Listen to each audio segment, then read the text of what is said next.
ஓம் முருகா போற்றி. திருப்புகழ் பாடல் 242. இந்த திருப்புகழுக்குரிய ஆலயம் திருத்தணிகை. இருப்பவள் திருப்புகழ் விருப்போடு படிப்பவர் இடுக்கினை அறுத்திடும் எனவோதும். இசைத்தமிழ் நடத்தமிழென துறை விருப்புடன் இலக்கண இலக்கிய கவினாலும். தரிப்பவர் உரைப்பவர் நினைப்பவர் மிகசக தலத்தினில் நவிற்றுதல் அறியாதே. தனத்தினில் முகத்தினில் மனத்தினில் உருக்கிடு சமர்த்திகள் மயக்கினில் விழலாமோ. கருப்புவில் வளைத்து அணி மலர்கனை தொடுத்து இயல் களிப்புடன் ஒளி தேய்த்த மதவேலை.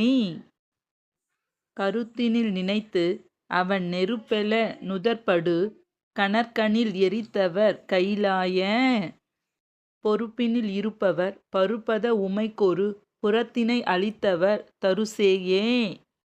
புயற்பொழில் வயப்பதி நயப்படு திருத்தணி பொறுப்பினில் விருப்புறு பெருமாளே. ஆறுமுகம் அருளிடும் அனுதினமும் ஏறுமுகம். திருப்புகழை கேட்போம், வாழ்வில் பல திருப்பங்களை காண்போம். ஓம் சரவண பவ. ஓம் சரவண பவ. ஓம் சரவண பவ.